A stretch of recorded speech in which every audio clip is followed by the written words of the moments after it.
Le Katanga fait partie du Congo, mais le Katanga, naturellement, est fédéraliste. Et cette constitution permet au Katanga d'avoir le calme et la calmie. Mais quand cette constitution va tomber, qui sait si après il y aura mieux? Est-ce que ce qu'on a négocié à Sun City sera négocié?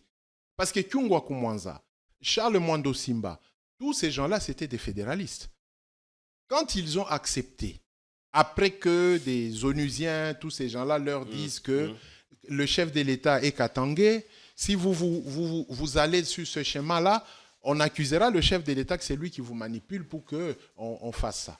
OK, tout le monde s'est mis d'accord et on a créé cette constitution qui est unitaro-fédéraliste. Et c'est comme ça que vous verrez un unitariste et un fédéraliste dans une plateforme qui était la majorité présidentielle autrefois.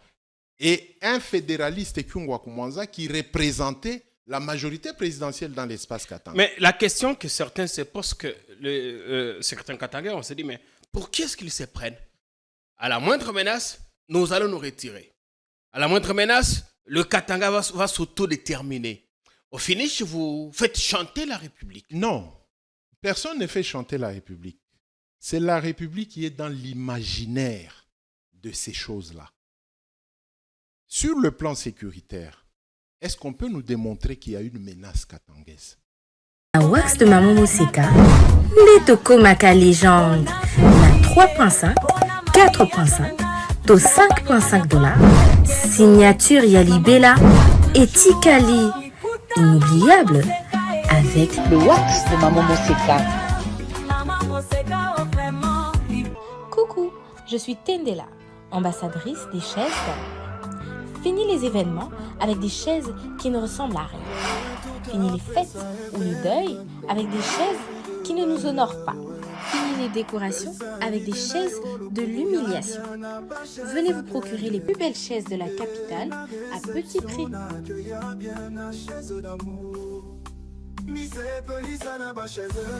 J'ai une très très bonne nouvelle pour vous. Si vous êtes à l'étranger et que vous souhaitez envoyer de l'argent à vos proches qui sont ici au pays, voici l'application qu'il vous faut. SendWave. C'est ultra rapide, sécurisé et surtout sans frais d'envoi. Vous avez surtout l'avantage de gagner jusqu'à 10 € dès votre premier transfert si vous utilisez mon code promo TATOU24. Hey hey! Na imprimerie Muzuri, Tobuki va pris l'indenge à Kafu Kafu. Poche biso, qualité na moins cher. Imprimez vos bâches na 6 $ ya pamba. Et Suki Wanate, Tozape na ba service locola. Broderie industrielle, sérigraphie, offset, impression sur drapeau, tasse, polo, képi, roll-up ordinaire et VIP na prix 10 000. Yoka mwana mère, Tobuki peba extend na 29 $ ya Pambae.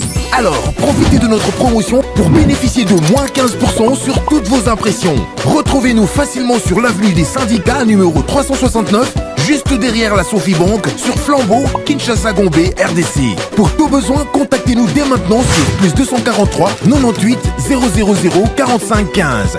Imprimerie Muzuri, vous dominez l'impression.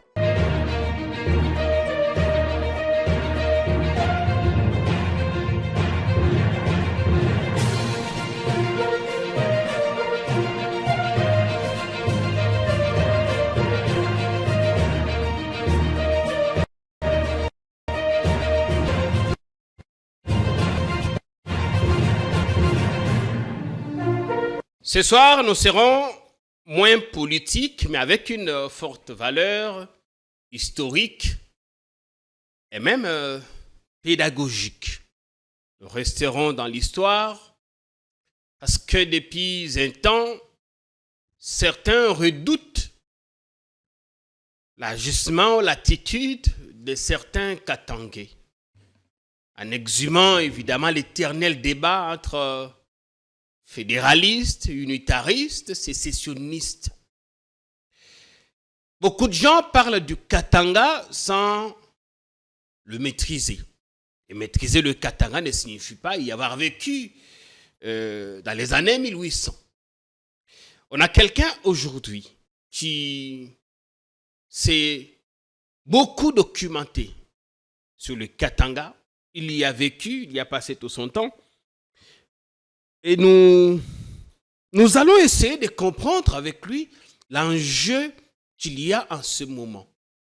On a vu tout récemment cette Kikuni, appelée les Katangais, à s'élever.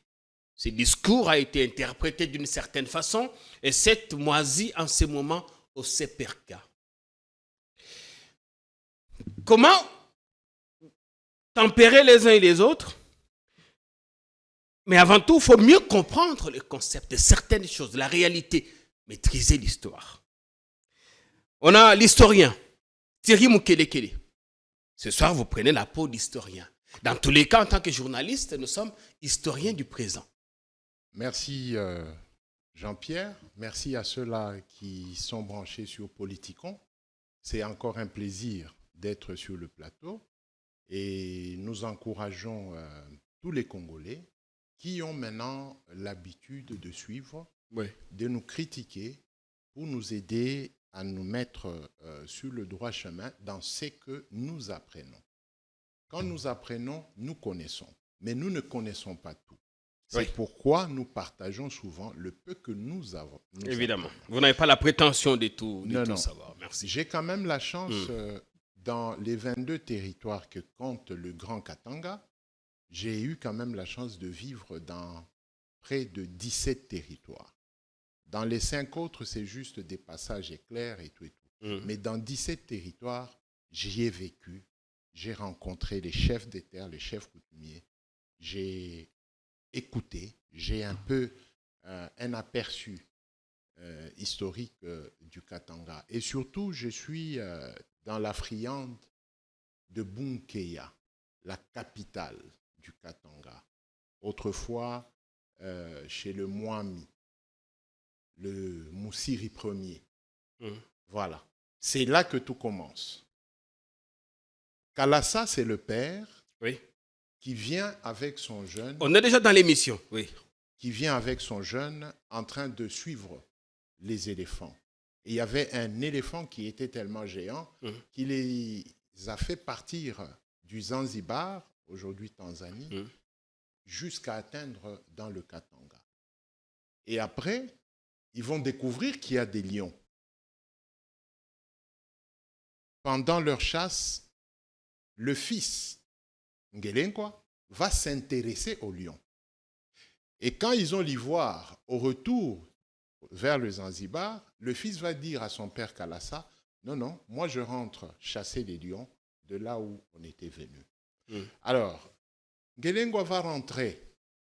Il viendra d'abord du côté Lubumbashi actuel, c'était la Rhodésie chez les Blancs, c'est-à-dire dans les territoires des Balamba. Il va y vivre là-bas. Et il y aura même des relations qu'il va laisser là-bas. Bunkeya se trouve dans quelle partie du Katanga actuellement? Bunkeya actuellement est dans le Lualaba. À le Lualaba. Ouais. Bunkeya est dans le Lualaba, pratiquement du côté de Lubudi. Et c'est là que le grand chef, le 8e après Moussiri Ier, qui continue à régner.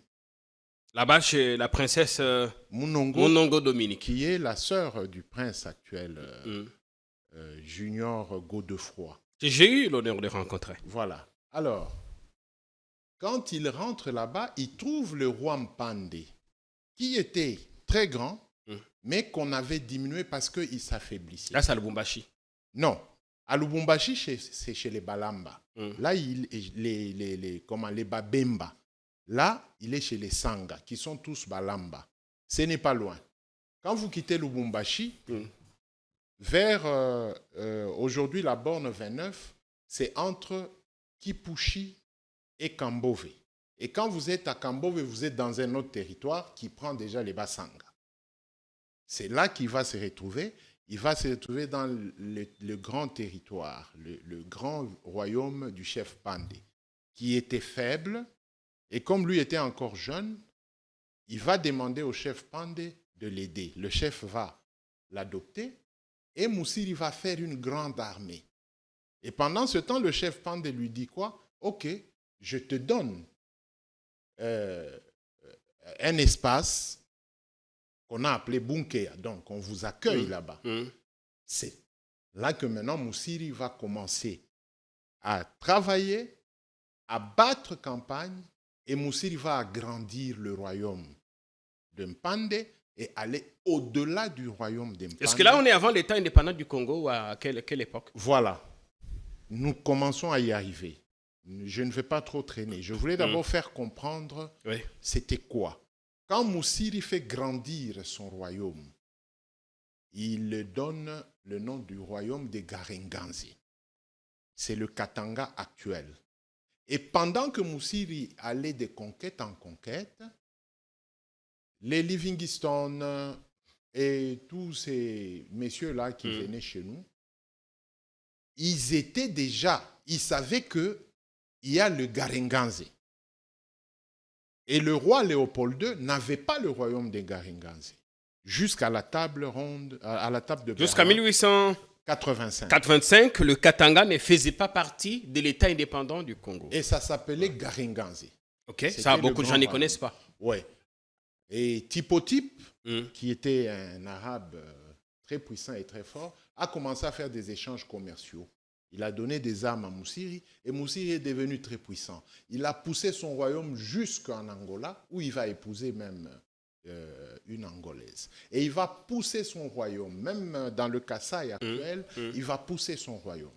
Maintenant, quand Moussiri a ce royaume très prospère, avec une économie, avec un réseau commercial, avec des routes et des chemins, des grandes routes qui vont jusqu'en Afrique du Sud actuelle, Moussiri sera le plus fort de l'Afrique centrale. Parce que le roi, disons l'empereur Lunda, l'empereur Kuba, tous ces gens-là seront neutralisés par les Blancs.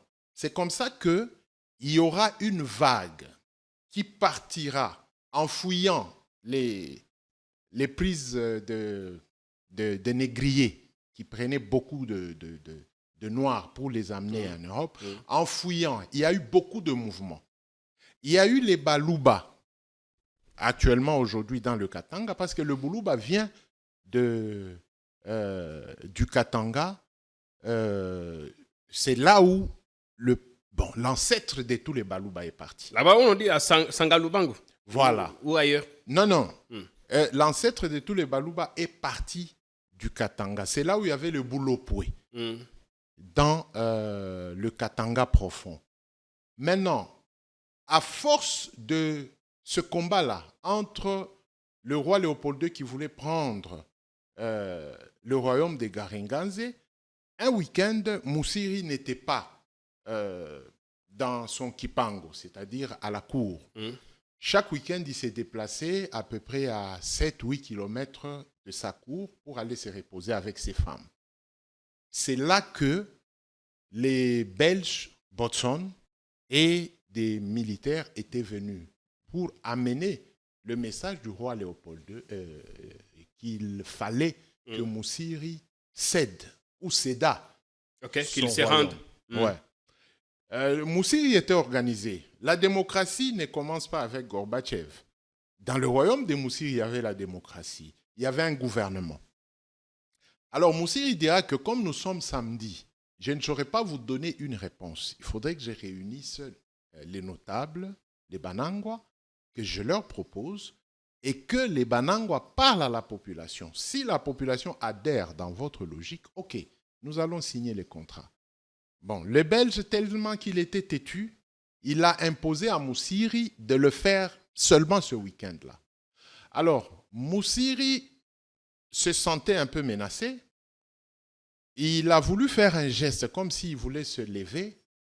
Directement, une balle est partie de l'un des lieutenants de ce capitaine-là et ça touchait Moussiri en pleine poitrine.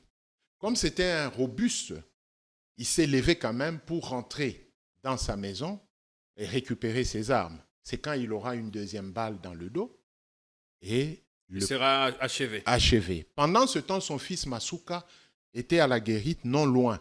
Il a laissé son papa avec ses épouses l'une de ses épouses, l'angolaise, la portugaise, c'est celle qui a vendu la mèche aux Blancs, aux Belges. C'est elle qui les a amenés. Qui l'ont suivi jusqu'au lieu de sa retraite. De sa retraite. Et comme c'était la reine, le roi ne pouvait que l'accueillir. Et c'est comme ça que les Belges ont agi. Quand Moussiri est tombé, Masuka a tué ces Belges. Mais qu'est-ce qu'ils ont fait?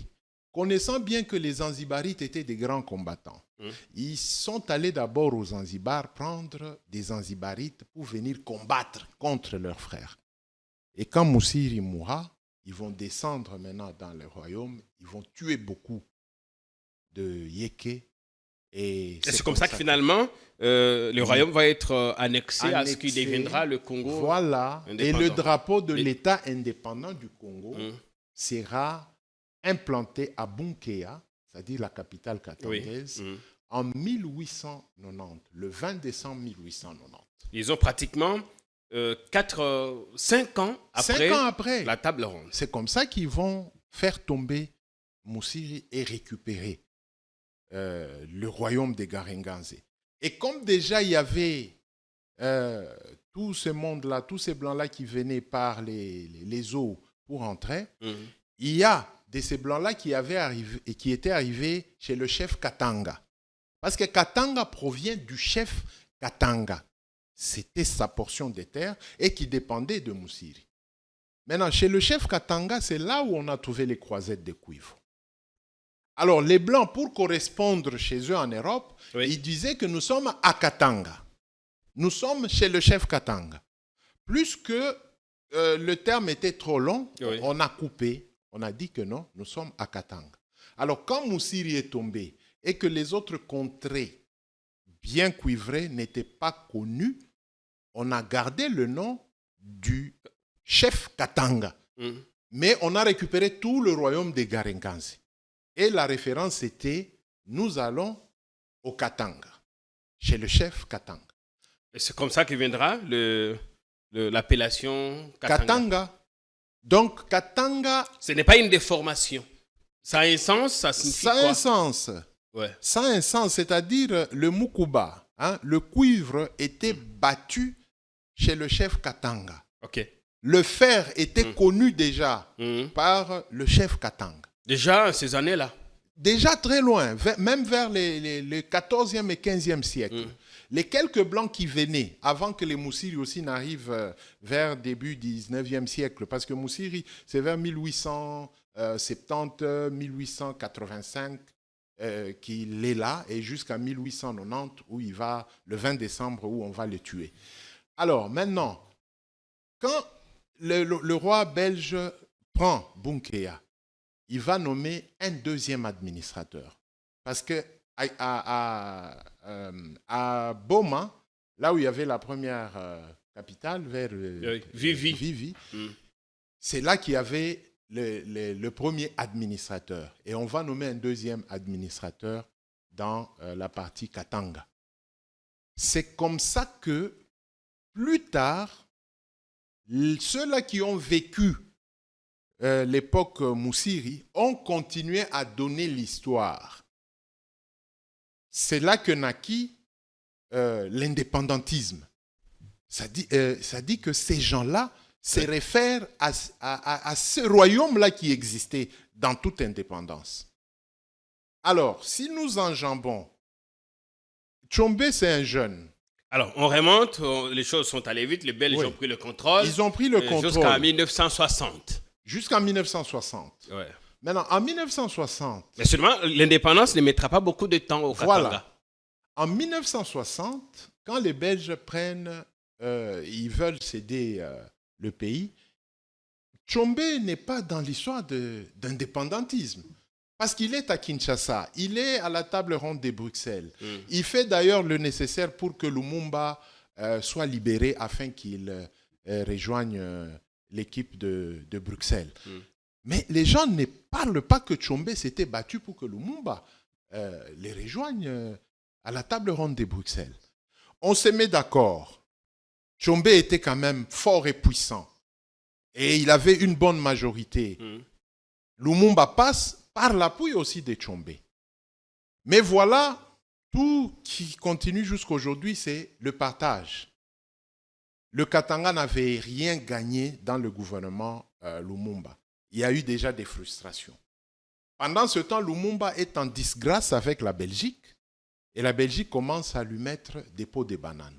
C'est comme ça que Tshombe va se retirer pour lancer sa sécession. Tshombe se retire pourquoi? Parce que le Katanga n'a pas un leader. Chacun y va dans son sens. Il y a un certain Denis Banza, qui décrète l'État indépendant de Kolwezi. Il y a eu plusieurs États. Même dans le Grand Kivu, même ici vers Kisangani, il y a eu des petits États qui s'étaient créés. Mais beaucoup de gens ne voient que l'État indépendant du Katanga. Et ils ne voient pas. Parce que les autres ont été étouffés un peu plus vite, sauf la sécession katangaise qui a mis autour de 2 ans. Oui, Tshombe a eu la chance parce qu'il avait déjà... Il a eu le soutien des Belges. Il avait Mm. un carnet d'adresses.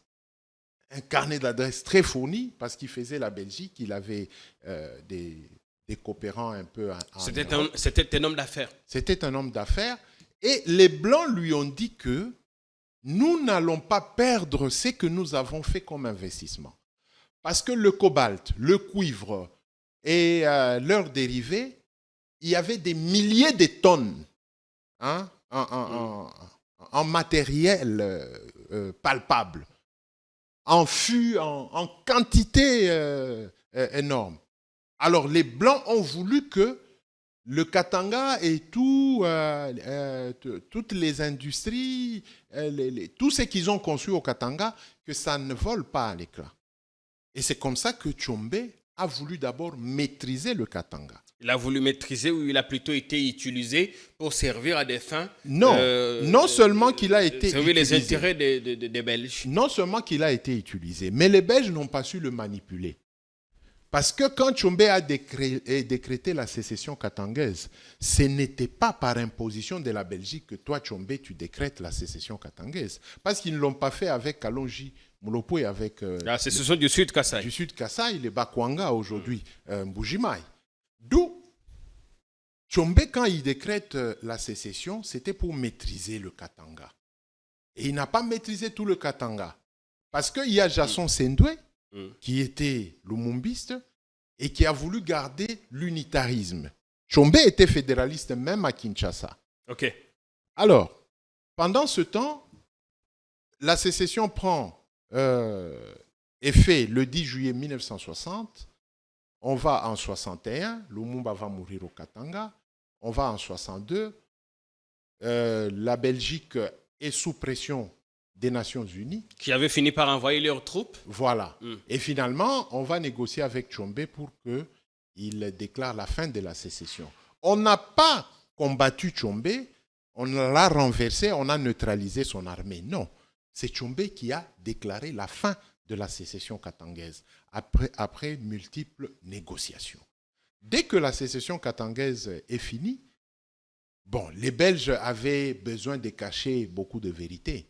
Ils ont ouvert un couloir et Tshombe est parti en exil. Kinshasa a repris la main sur le Katanga. 63, ça n'allait pas. 64, ça ne marchait pas. Mobutu a eu l'idée, parce que Mobutu connaissait très bien Tshombe. Il s'est côtoyé très bien.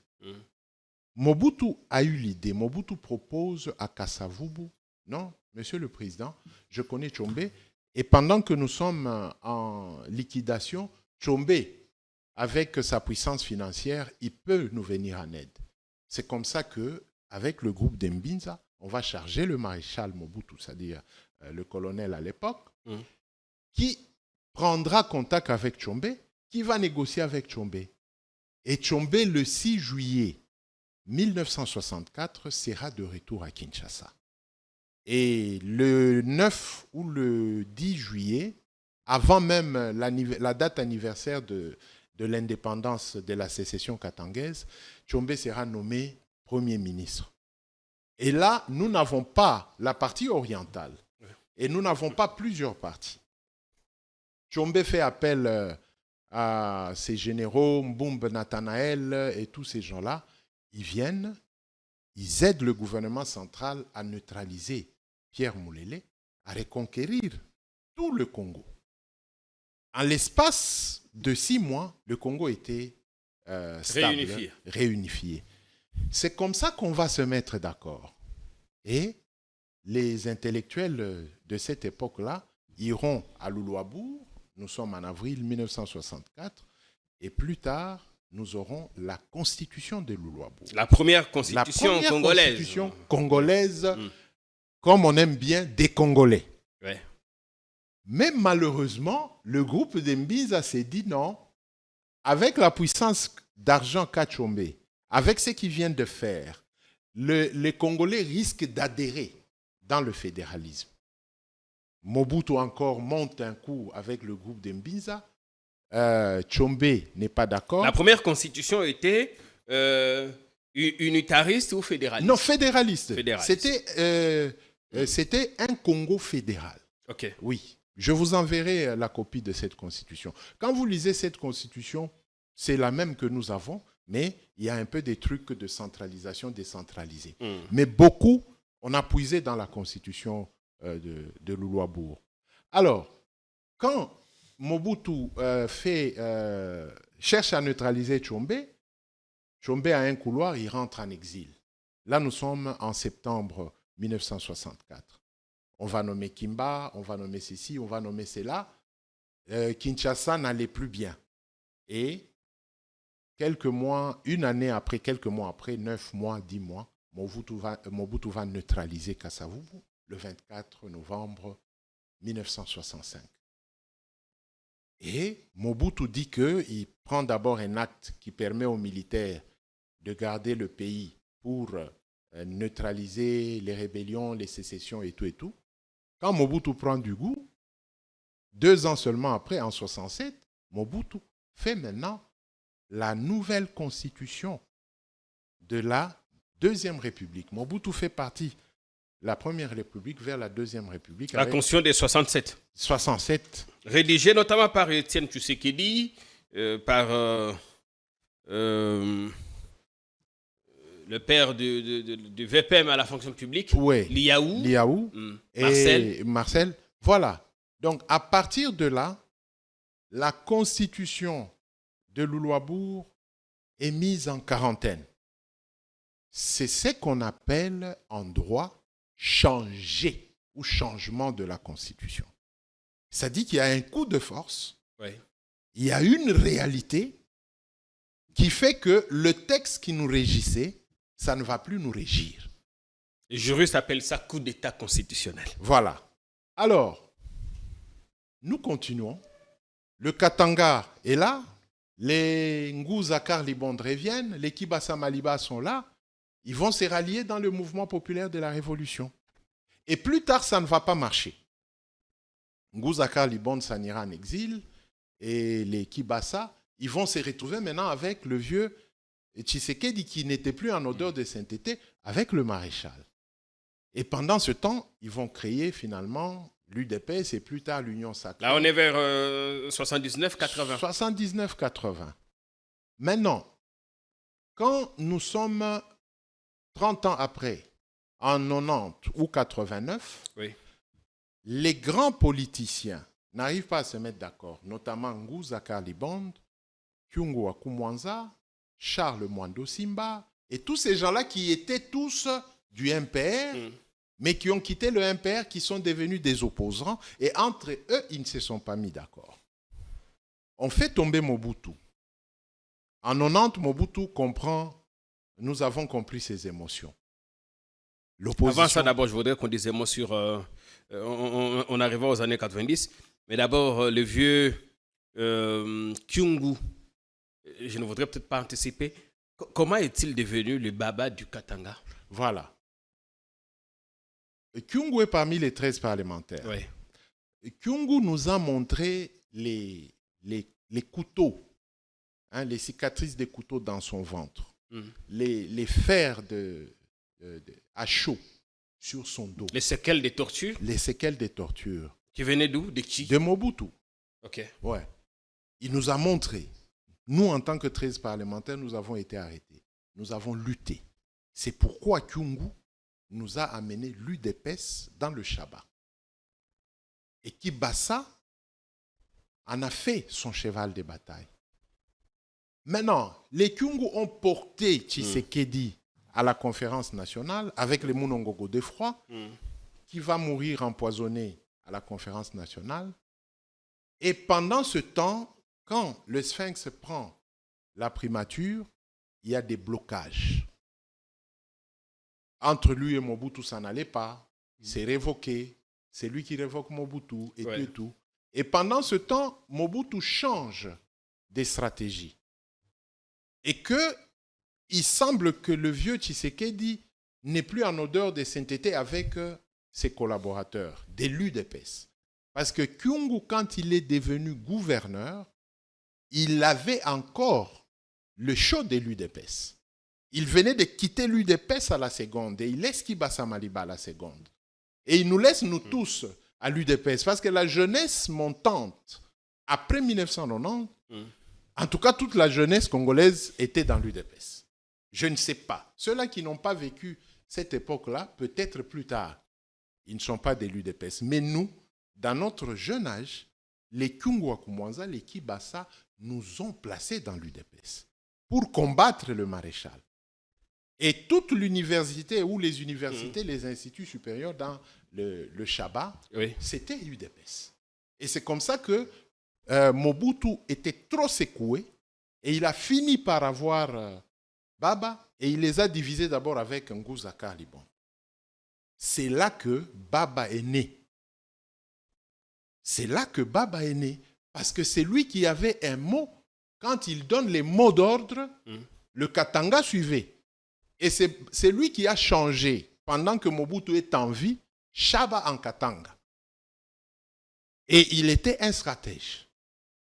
Il a dit, Ukukwetu Kukatanga, ou les fouifouis Atafika. On a souhaité revenir au nom originel. Oui. En plein meeting. D'avant. En plein meeting, pendant que Mobutu est encore fort. Et Kyungu prononce le nom Katanga en plein meeting. Là, il n'y a pas de Kassaïens, il n'y a pas de Katangais, de Nini. C'est la population du Chaba qui entend Kyungu parler du Katanga. Alors, les événements de 90 ? Nous y sommes déjà. Maintenant, pendant ce temps, c'est quand Mobutu change de stratégie. Et qu'entre Kyungu, les Kibasa et les Tshisekedi, il n'y a plus d'odeur de sainteté, Kyungu quitte l'opposition et se rallie au maréchal qui le nomme gouverneur. Oui. Et il devient gouverneur du Katanga. Le mot Chaba n'existe pas. Baba change. Lui qui avait dit que Fouinfoui, Atachukapa, donc Libou ne va pas descendre chez nous. Il change. Aussitôt nommé, il change. Il change. Discours. Ouais. Batoto ya Katanga. Hivi Fouinfoui anashikia que Katanga ni Katanga. Atakuya hapa. Comme Libou a compris que le Katanga, c'est le Katanga, il viendra ici. Okay. Alors, tout ce que vous entendez, tout ce que vous connaissez, ne les suivez pas. Parce que ni Mungu kumbingu, Kyungu wakumwanza pabulongo. Donc c'est Dieu au ciel et Kyungu sur la terre. Alors quand Kyungu vous amène Mobutu au Katanga, c'est du sérieux. Et quand Mobutu était arrivé, Mobutu a compris que sans Kyungu, il ne pouvait rien faire. Parce que Kyungu lui a donné, je ne sais pas si on va dire une marée humaine ou un océan des humains. Et Mobutu a compris qu'il pouvait souffler encore à Kinshasa et que tous les autres qui les combattaient, ils pouvaient s'en foutre. Et Kyungu a bloqué un tout petit peu Nguza Karlibon. Et pendant ce temps, Mobutu continuait à marchander. Il a fini par séparer Nguza et Kibasa. Et Nguza est venu nommé Premier ministre. Et Kyungu parle. Mobutu est konashikia Katanga. Mobutu écoute les Katanga. Anetuweke atena mutoto wa Katanga. Et quand Nguza est passé Premier ministre, l'opposition était déstabilisée dans le Katanga. Et l'UDPS était en train de s'effriter. Et Kibasa, quoi qu'il était fort, parce que Kibasa est Lamba. Hein? Kibasa, c'est chez eux. Kibasa est autochtone. Ok. Ouais. Les Kyungu, les Ngouz, nous autres, nous sommes des originaires de là. Mais même si Kibasa était autochtone, Kyungu était suivi même par les autochtones. Parce qu'il était très écouté. C'est comme ça que Kyungu va inviter le premier ministre qui n'est que Jean des Dieux Ngouza Karlibonde. Voici ce que Kyungu a fait. Quand il est gouverneur, le véhicule qui transportait Tchombe, quand il était président du Katanga, Kyungu arrange ce véhicule et il transporte dans ce véhicule Jean des Dieux Ngouza Karlibonde. C'était quoi la symbolique? La symbolique, c'est que l'alliance des Baluba et des Urund, ça devenait une puissance incalculable pour le Grand Katanga. Parce que quand même, les Baluba, dans l'armée, c'est une grande partie, et les Urund, dans l'armée, c'est une force, des puits, des lustres. Alors, tous ceux-là qui étaient dans Tchombe et que l'histoire de Tchombe s'était effritée, il n'y avait plus personne qui représentait Tchombe. Au moins, quelqu'un qui parle Katanga est là. Alors, tout le monde a basculé chez Kyungu. Et c'est comme ça que Kyungu va prendre toute la jeunesse, la sève de l'armée katangaise montante. Et Kyungu va continuer. Et plus tard, Kyungu va créer l'UFERI pour mettre le contrepoids de l'UDPS. Maintenant, en 1990, et plutôt en 91-92, oui. Là, Tshisekedi est nommé Premier ministre. Qu'est-ce qui se passe? Les sentiments dans les populations au Katanga, il y a un sentiment de Boulouba Kassai qui se réveille, sur qui Kyungu faisait confiance en tant que Chabien et Katangais. Tous ces gens-là, en bonne partie, étaient restés dans l'UDPS. Et ils ont commencé à appuyer Tshisekedi. C'est là que les problèmes ont commencé. Parce que dans tous les meetings entre UDPS et Kyungu Kumwanza se sentait coincé. Parce que les Baluba, qu'on a appelé Baluba Kas, aujourd'hui qu'on appelle Kassaïen au Katanga, ils se sont ligués et ils avaient la monnaie parce que la masse du commerce était entre ces Baluba-là.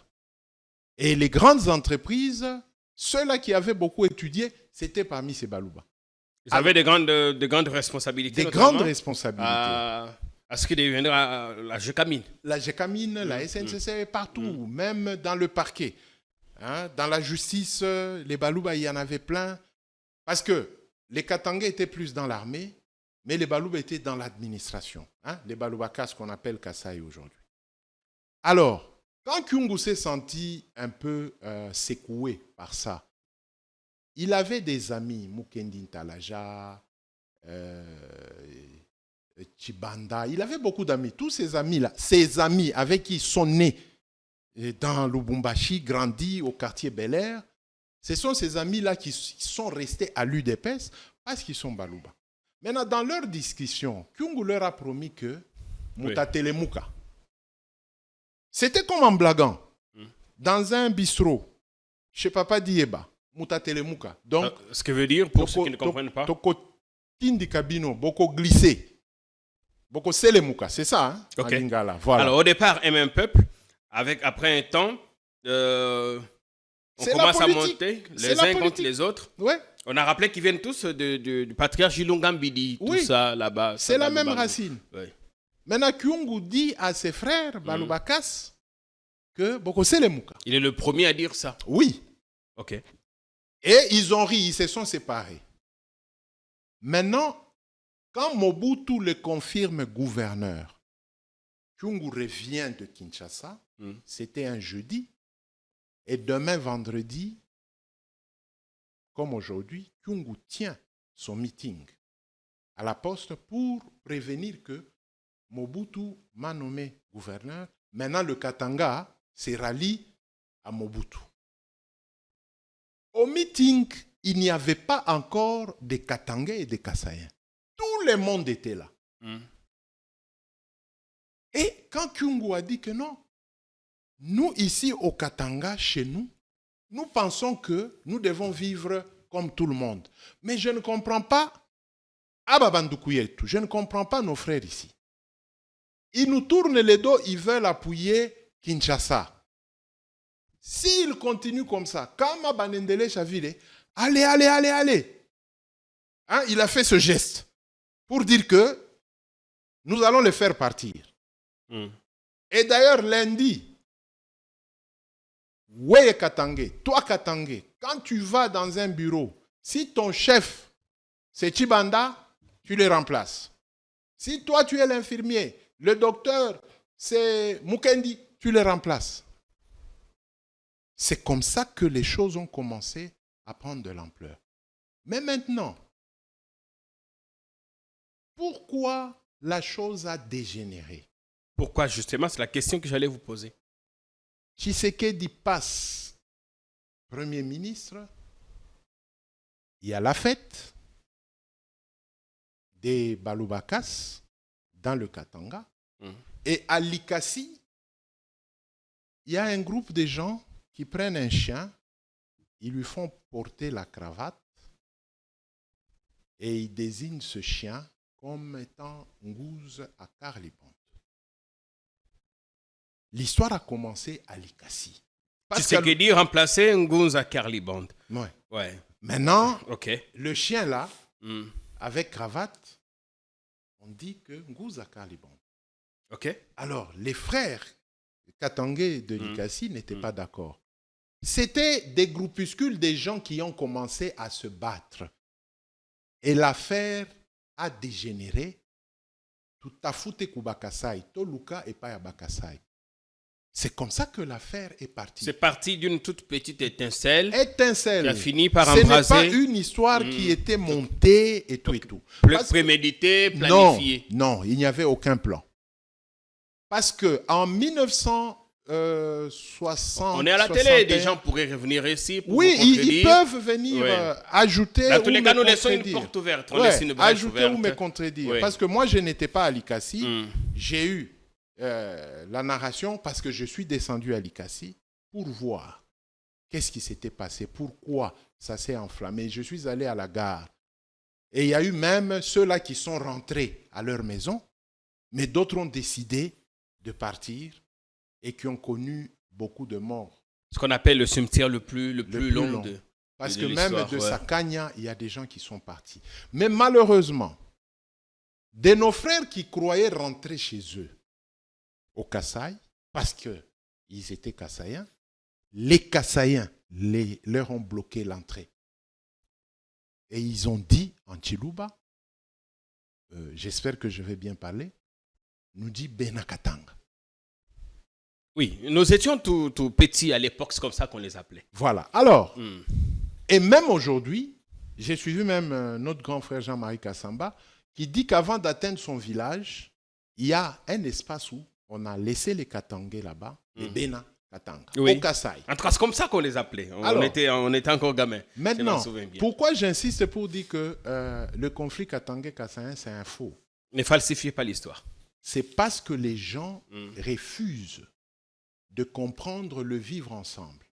Et que les politiciens ont souvent un langage qui, pendant la campagne, ce langage peut passer, mais après la campagne, ce langage doit quitter le milieu. Regardez Donald Trump et Hillary.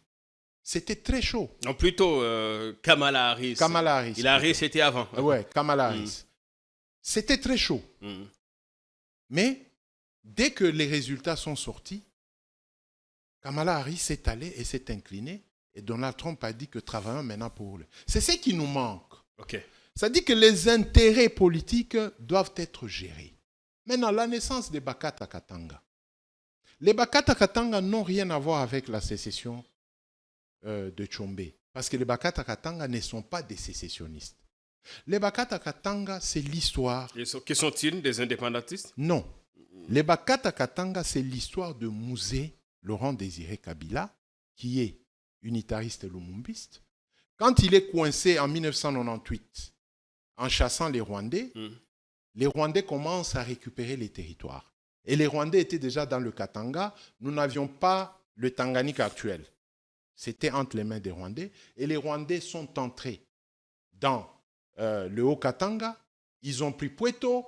Ils étaient en train d'avancer. Si Mouzé perdait Lubumbashi, ça dit que Kinshasa tomberait très facilement. C'est comme ça que Mouzé va faire appel à la jeunesse congolaise. Et Mouzé va constituer cette jeunesse-là en une force qu'il a appelée Force d'autodéfense populaire. Mouzé n'a pas traîné, il est mort. Mais les forces d'autodéfense populaire sont restées, accompagner les alliés zimbabwéens et autres. Après Sun City, on a demandé à toutes les forces négatives de rentrer. Le MLC a donné ses forces, le RCD a donné ses forces et tout et tout. Mais la partie gouvernementale n'avait pas considéré que les jeunes des forces d'autodéfense populaire et des Moyo Achuma étaient des forces négatives. On a organisé ce qu'on a appelé le désarmement, en commençant par CONADER. Mais ça n'a pas bien marché. Okay. Il y a eu d'autres qui sont restés avec des armes, notamment Gédéon et autres. D'autres étaient désarmés, notamment Makabe, qui était le chef de Gédéon, était désarmé. Maintenant, quand la MONUSCO est arrivée, la MONUC d'abord, No Music, no answer. Comme vous vous êtes armé et qu'on ne vous entend pas, il faut tirer pour que vous vous fassiez attendre. C'est comme ça que les jeunes combattants des forces d'autodéfense populaire ont commencé à manipuler les armes contre les populations. Et pour les écouter, on a commencé à les appeler Mai Mai. Au Katanga, il n'y a pas de Mai Mai. Au Katanga, il n'y a pas de Mai Mai. Il n'y a que les ex-tigres d'Angola, les Simba et tout et tout. Au Katanga, il n'y a pas de Mai Mai. C'est une création politique pour gérer les jeunes gens-là qui appartenaient au gouvernement. Les FAP? Les FAP. Ce sont les Gédéons. Alors, on a mal géré ça en 2004. On a mal géré en 2006. Gédéon n'est pas sorti. Il est sorti en 2006. Il a été arrêté en 2007. En 2011, il rentre en forêt. Et en 2013, il revient. Et Mukunataka nini? Tunataka kukata Katanga. Vous voulez quoi? On veut couper les Katanga. Pourquoi? Njala inapita, beko netunyanganya bulongo. Hein, cette histoire de code minier où on arrache les terres des villageois et ces villageois se sont constitués en autodéfense. Alors, les politiques et les mercantiles, pour se justifier, ils ont converti la défense de ces villageois-là en Bakata Katanga, en mouvement insurrectionnel. Pour neutraliser un chef de terre ou un chef coutumier, on le convertit, lui, propriétaire des terres, Mukata Katanga, on le prend, on l'amène en Ndolo, on le prend, on l'amène à Kinshasa. Tout ça, ça a recréé encore l'animosité. Mais ils ont créé des dégâts, eux aussi. Effectivement, il y a eu des dégâts. Pourquoi ailleurs ces dégâts, on les appelle des dommages collatéraux, mais il n'y a qu'au Katanga où on veut en faire. Mais quand, à l'époque, on nous a compris, nous avons aidé le gouvernement à sortir Gédéon et à mettre fin à cette histoire. Mais sur Gédéon, il y a eu des millions d'argent qu'on avait sortis avant que nous ne puissions faire ce travail. Et quand Gédéon est rentré, il a expliqué, il a dit que non, nous nous battons pour les sols qui sont vendus et que les villageois sont chassés. Vous vous imaginez, un individu achète 32 km. Donc, dans tous ces 32 km, tous ces villages qui y sont chassés et repoussés plus loin. Nous sommes sur la même table, c'est ça le village. Vous vous accaparez de tout ça. Maintenant, pour que moi, votre frère, je vienne vous rendre visite là-bas, je ne sais plus traverser. Et on ne sait plus faire la chasse ici, la cueillette. On ne sait plus aller à la rivière qui nous séparait. On ne se rend pas justice non plus. Il faut reconnaître qu'il n'y a pas eu une bonne gestion de cette situation. Il n'y a pas eu. C'est ce qui nous a amenés dans tout ce qu'aujourd'hui. Oui, mais la responsabilité, selon moi, l'historien, et question d'investigation, la responsabilité, elle est plus gouvernementale. Pourquoi vous souhaitez en parler aujourd'hui? Parce qu'il nous faut que le code minier soit respecté et que les villages soient respectés. Et les villageois aussi. Nous avons cette fameuse histoire de tantôt révision constitutionnelle, changement de la Constitution. Oui. Et il y a une vague d'arrestations, on pointe des gens du doigt. Alors tout ça... Il y a des déclarations qui ont été faites. Si vous osez à ça, le Katanga va s'autodéterminer. Il y a des politiciens qui ont dit des choses comme ça. Bon, je ne sais pas. Je ne sais pas si les gens comprennent la paix qui a été gagnée pendant plusieurs temps. Et quand Kabila nous a écoutés, il a accepté de faire la paix. Nous avons expliqué aux nôtres que cette constitution nous protège parce qu'il y a aussi le fédéralisme. Donc vous ne pouvez pas combattre quelque chose en dehors du système. C'est comme ça qu'il y a eu la création du MIRA, le parti de Gédéon. Le parti de Gédéon est créé par le gouvernement et a été donné à Gédéon pour que Gédéon exerce maintenant son pouvoir dans les institutions, c'est-à-dire qu'il se cherche des députés et tout et tout. Et Gédéon était déjà dans le processus. C'est après le départ de Kabila que ce processus a été bloqué, freiné jusqu'à ce jour. Alors, si les autorités ne comprennent pas qu'il existait un processus de désarmement dans le Katanga, quelqu'un va se réveiller et va manipuler que Katanga, Katakachika, Katanga, Katafanini. Mais quand vous venez avec des discours du changement de la Constitution, vous-même, vous allez alimenter encore cette question-là. Et pourquoi quel est le problème? Le Katanga ne fait-il pas partie du Congo? Le Katanga fait partie du Congo, mais le Katanga, naturellement, est fédéraliste. Et cette constitution permet au Katanga d'avoir le calme et la calmie. Mais quand cette constitution va tomber... Qui sait si après, il y aura mieux? Est-ce que ce qu'on a négocié à San City sera négocié? Parce que Kyungwa Kumwanza, Charles Mwando Simba, tous ces gens-là, c'était des fédéralistes. Quand ils ont accepté, après que des Onusiens, tous ces gens-là leur disent que le chef de l'État est Katangé, si vous allez sur ce schéma-là, on accusera le chef de l'État que c'est lui qui vous manipule pour qu'on fasse ça. OK, tout le monde s'est mis d'accord et on a créé cette constitution qui est unitaro-fédéraliste. Et c'est comme ça que vous verrez un unitariste et un fédéraliste dans une plateforme qui était la majorité présidentielle autrefois. Et un fédéraliste Kyungwa Kumwanza qui représentait la majorité présidentielle dans l'espace Katanga. Mais la question que certains se posent, que certains Katangais, on se dit, mais pour qui est-ce qu'ils se prennent? À la moindre menace, nous allons nous retirer. À la moindre menace, le Katanga va s'autodéterminer. Au finish, vous faites chanter la République. Non, personne ne fait chanter la République. C'est la République qui est dans l'imaginaire de ces choses-là. Sur le plan sécuritaire, est-ce qu'on peut nous démontrer qu'il y a une menace katangaise? Et quelle est la menace katangaise? Qui menace le Katanga? Vous êtes resté nostalgique. Mais cette nostalgie date des ancêtres. C'est à Kinshasa de bien modeler et de bien entretenir. Voyez-vous, ce qui se passe aujourd'hui, les arrestations, même des gens qui appuient le pouvoir en place, mais quand il est katangais, que ce soit dans tous les services, il est mis hors circuit. Ce sont les indicateurs qui font que Kinshasa n'aime pas le Katanga. Pourquoi ne pas établir des Comment dialogues? on peut dire que Kinshasa n'aime pas le Katanga? Non, parce que les arrestations n'ont pas de sens. Il y a des arrestations qui sont insensées. Est-ce qu'on arrête seulement au Katanga? Non, je ne dis pas qu'on arrête seulement. Est-ce qu'on arrête des innocents? Beaucoup sont innocents. Ça, il faut Beaucoup sont innocents. Il faut interroger les juges. Oui, mais parce qu'ils ne sont pas chez les juges. Il y a plusieurs officiers qu'on n'a pas amenés chez les juges. Ça dit que c'est comme qui dirait on les met de côté et c'est fini. C'est ce qui n'est pas bon.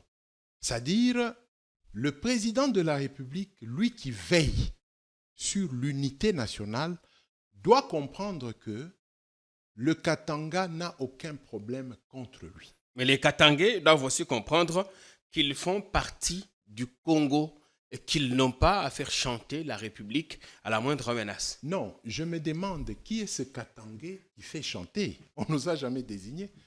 Qui? Quel est le leader katangais? C'est souvent un discours en sourdine qu'il y a là-bas. On ne saura pas citer Voilà des gens l'imaginaire. ici. Ouais. Voilà l'imaginaire. Un Katangais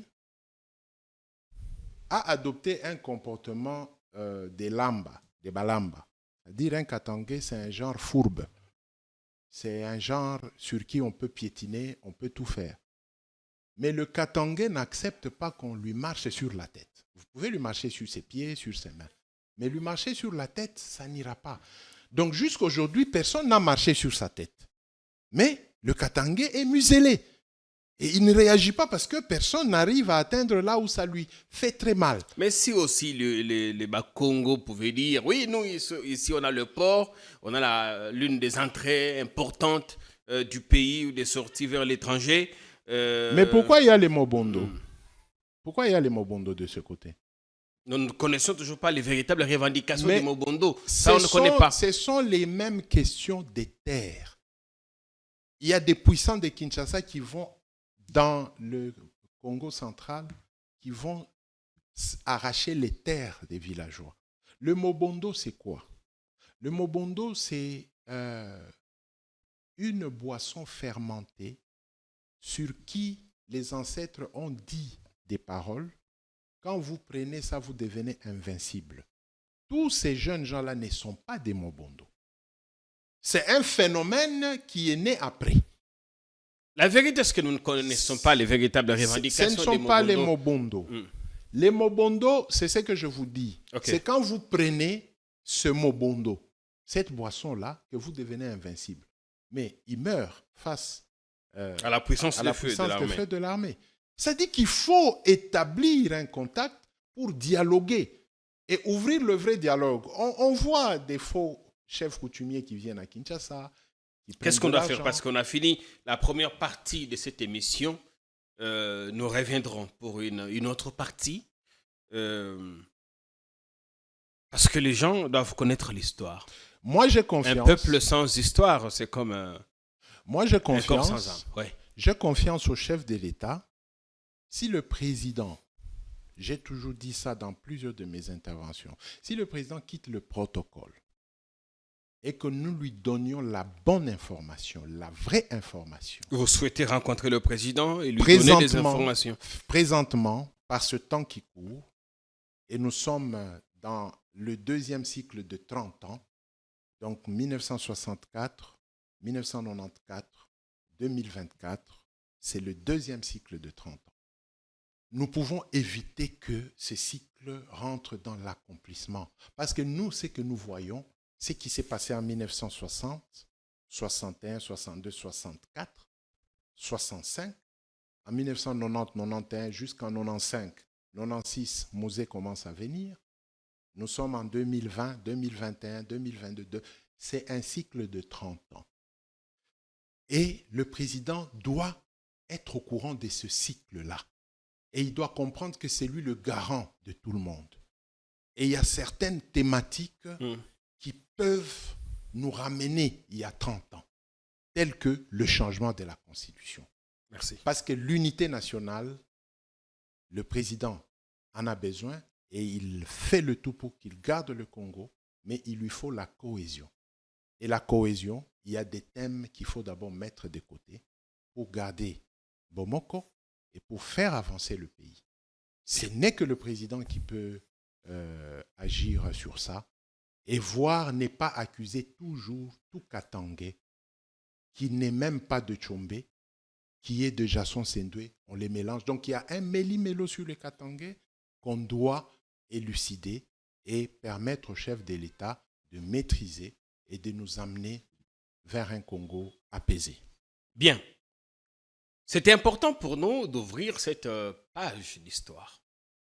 Comme on a dit, un peuple sans histoire, c'est comme un corps sans âme.